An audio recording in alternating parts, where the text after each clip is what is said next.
ইমাম সাহেব আসতে হবে শর্ত না, পীর সাহেব হুজুর এসে হুজুরের হাতে হাত রেখে তওবা পড়তে হবে শর্ত না। আপনার রবরে ডেকে চোখের পানি ছেড়ে ক্ষমা চান, ক্ষমা করবে কে? আর প্রতিদিন শতবার পড়তে থাকবেন আস্তাগফিরুল্লাহ।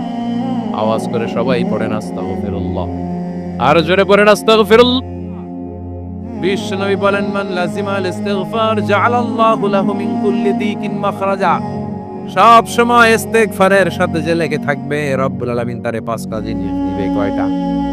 কথা কন আরো জোরে, সবাই বলেন কয়টা? নাম্বার 1, জাআলাল্লাহু লাহু মিন কুল্লি দিকিন মাখরাজা। বিপদে পড়লে বিপদ থেকে উদ্ধার করবে কে? আমাদের তো কোনো বিপদ নাই না? আছে? কত বিপদ, হ্যাঁ? রাস্তাঘাটে দুর্ঘটনা হতে পারে, যে কোনো সময় ভূমিকম্পে পড়তে পারি, বজ্রপাত পড়তে পারে না? ঠেড়া বইরা মানুষ নাই, আছে না নাই? এই বিপদ আপদ থেকে আপনারা রক্ষা করবে কে? যদি আপনি ইস্তেগফারের সাথে আঠার মতো লেগে থাকেন। কিসের সাথে? কথা বলেন। ইস্তেগফারের সাথে লেগে থাকতে পারলে 1 নাম্বার হচ্ছে বিপদে পড়লে আপনারে মুক্ত করে দিবে কে? 2 নাম্বার, ওয়ামিন কুল্লি হাম্মিন ফারাজা। যে কোনো ধরনের টেনশন, হাইপার টেনশন থেকে বাঁচায় দিবে কে?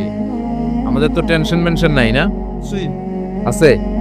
লাইফ নিয়ে টেনশন, বাঁচার টেনশন, মরার টেনশন, ক্যারিয়ারের টেনশন, রাস্তাঘাটে যানজট এটার টেনশন, পুলিশের দৌড়ানি, র্যাবের দৌড়ানি, বাড়ির ভাড়া, গ্যাস বিল, বিদ্যুৎ বিল, ছেলে মেয়েদের লেখাপড়া, কত টেনশন।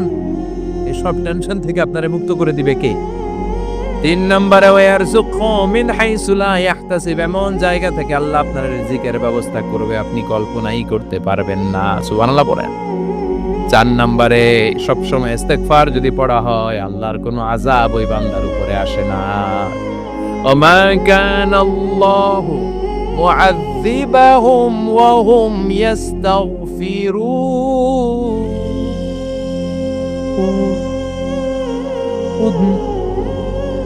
যতক্ষণ আমার বান্দা আমার কাছে ইস্তেগফার পড়তে থাকে, আমার কোনো আযাব বান্দারে পাবে না। যতক্ষণ ইস্তেগফার পড়বেন, আল্লাহর কোনো আযাব আপনার উপর আসবে না। 4টা গেল। 5 নাম্বার, বারবার ইস্তেগফার পড়লে রফিক ভাই আল্লাহ আপনারে মুস্তাজাবুদ দাওয়া বানিয়ে, দোয়া করা মাত্র কবুল করে নিবে কে? মুস্তাজাবুদ দাওয়া বুঝেন তো? মানে যিনি হাত তুলতে দেরি, কবুল হতে দেরি হয় না। বারবার বারবার ইস্তেগফার পড়ে দেখেন যে আপনার দোয়া কেমনে কবুল হয়। ইমাম আহমদ ইবনে হাম্বলের নাম শুনেছেন? হাম্বলি মাযহাবের প্রতিষ্ঠাতা। হানাফি, শাফিঈ, মালিকি, 4 নাম্বারটা আপনারা বলেন। হাম্বল। এই হাম্বলি মাযহাবের ইমামের নাম আহমদ ইবনে হাম্বল। জগৎ বিখ্যাত মুহাদ্দিস। একক স্বতন্ত্র হাদিসের কিতাব হিসেবে পৃথিবীতে সবচেয়ে বড় যে হাদিসের কিতাব, ওইটার নাম মুসনাদ আহমদ ইবনে হাম্বল। 40,000 হাদিসের কালেকশন আছে। এই ইমাম আহমদ ইবনে হাম্বল ওনার শেষ জীবনটা হাদিস পড়ানো, হাদিস কালেকশনের জন্য ব্যয় করেছেন। শহরের পর শহর, দেশ থেকে দেশ, দেশান্তরে ঘুরতেন একটা হাদিসের জন্য। উনি সফরে বেরিয়েছেন হাদিস কালেকশনের জন্য। প্রচন্ড শীতের রাত, উনি মাগরিবের নামাজ, এশারের নামাজ পড়ে একটা মসজিদে শুয়ে পড়লেন, আর শুয়ে শুয়ে হাদিস পড়তেছেন। কি পড়তেছেন? কথা বলেন। আর মনে মনে ভাবলেন রাতটা মসজিদে কাটায় দেই, ফজরের নামাজ করে আবার বেরোবো। কিন্তু দারোয়ান এসে বলে মসজিদে থাকতে পারবেন না, ওঠেন। দারোয়ান আছে না? কথা কন। আহমদ ইবনে হাম্বল বললেন, আমি শুধু রাতটা থাকতে চাই, আমি তো ফজরেরও মুসল্লি, ফজর নামাজ পড়বো তো এই মসজিদে, আমার থাকতে দাও। দারোয়ান তো দেয় না, না মসজিদে থাকার জায়গা না, যান মিয়া। উনি যে আহমদ ইবনে হাম্বল এটা চিনে নাই, থাকতে দেয়। কি করবে এখন? উনি কাঁথা গুছিয়ে হাদিসের কিতাব নিয়ে, কাঁধের মধ্যে ব্যাগ নিয়ে মসজিদ থেকে বেরোয় গেলেন। কি আর করবে, প্রচন্ড শীত, আর কাঁপতেছেন, বুড়ো মানুষ। প্রতিমধ্যে দেখলেন বাজার একজন খাব্বাজ, শাবুন খাব্বাজ, যুবক রুটি বিক্রেতা। সে রুটি বিক্রি করে, চুলার মধ্যে রুটি সেকে। সে যে সালাম দিল, আসসালামু আলাইকুম। যুবক বলে, ওয়ালাইকুম আসসালাম। আহমদ ইবনে হাম্বল বলে, যুবক আমার যাওয়ার জায়গা নেই, সফরে বেরিয়েছি, খুব শীতে কষ্ট পাচ্ছি, রাতে যদি তোমার এই চুলা থেকে একটু আগুন পোহাই, কোনো সমস্যা? যুবক বলে, না না সমস্যা না, হালান ও সাহালান, খুব শান্তিতে আসেন। আপনি আগুন পোহাইলে আমার সমস্যা কি? সুবহানাল্লাহ পড়েন। আল্লাহ শুকরিয়া করে উনি বসলেন আর আগুন পোহাচ্ছেন আর খেয়াল করলেন যুবক রুটি বানায় আর পরে আস্তাগফিরুল্লাহ, রুটির দলা বানায় পরে আস্তাগফিরুল্লাহ, খামির বানায় আর পরে আস্তাগফিরুল্লাহ, রুটি নিয়ে উনুনের ভিতরে চুলার ভিতরে সেকা দেয় আর পরে আস্তাগফিরুল্লাহ, দোকানদারের কাছে কেউ আসলেই সে রুটি দেয় আর পরে আস্তাগফিরুল্লাহ, ক্রেতার কাছ থেকে টাকা নিয়ে ক্যাশ বক্সে রাখে আর কি পড়ে, আবার রুটি বানানো শুরু করে আর কি পড়ে, খালি এটাই পড়তেস। ইমাম আহমদ ইবনে হাম্বল তো অবাক, কিরে এটা আবার কেমন যুবক, খালি আস্তাগফিরুল্লাহ। উনি প্রশ্ন করলেন, যুবক ঘটনা কি? আসার পর থেকেই তোমারে দেখতেছি তুমি রুটি বানাও, রুটি বিক্রি করো আর পড়ো আস্তাগফিরুল্লাহ, মালাকা ইয়া শাবাব।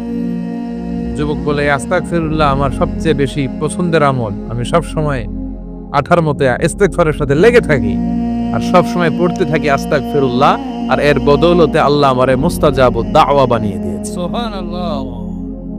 আহমদ ইবনে হাম্বল তো অবাক, আনতা মুস্তাজাবুদ দাওয়া, তুমি মুস্তাজাবুদ দাওয়া রুটিওয়ালা? আমি এত বছর হাদিস পড়াই, আমিও তো মুস্তাজাবুদ দাওয়া না, আর তুমি রুটি বেচো বাজারে, তুমি মুস্তাজাবুদ দাওয়া, তুমি দোয়া করলে সব কবুল হয়ে যায়? যুবক বলে, না আনা মুস্তাজাবুদ দাওয়া, আমি আমার জীবনে যত দোয়া করেছি কবুল করে নিয়েছে কে?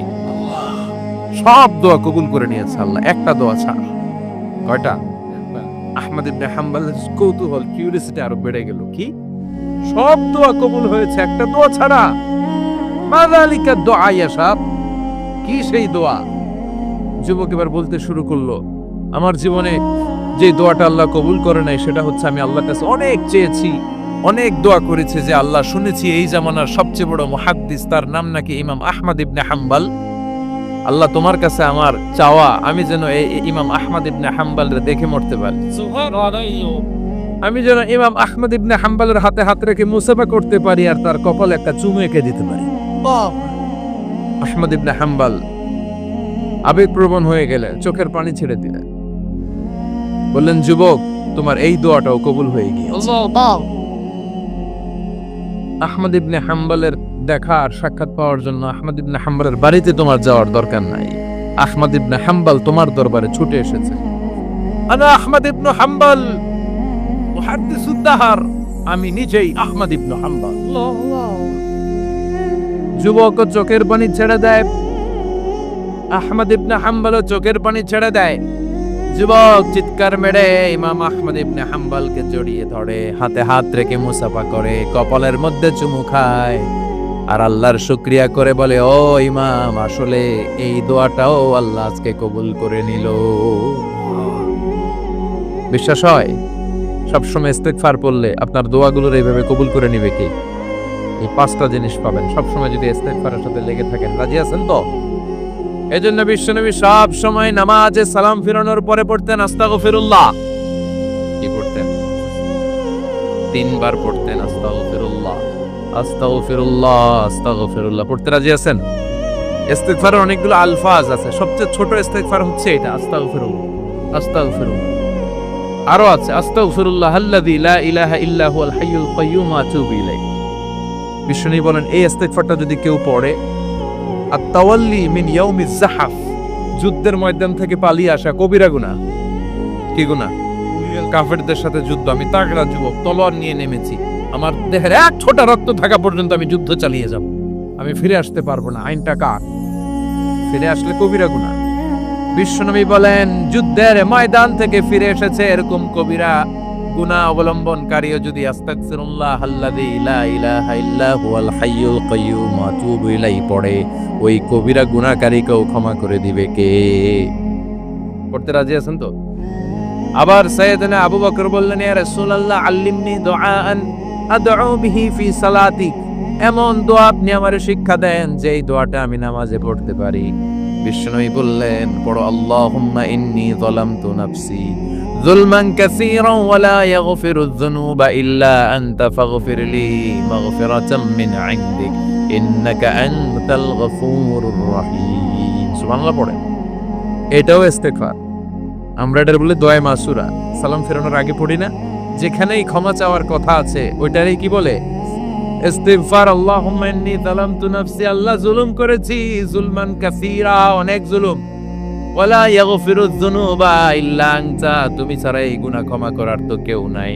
ফাগফিরলি মাগফিরাতাম মিন ইনদিক, তোমার দয়ায় আমারে ক্ষমা করে দাও। ইন্নাকা আনতাল গফুরুর রহিম, তুমি হলা ক্ষমাশীল। ঠিক কি না? এটাও ইস্তেগফার, এটাও পড়বেন।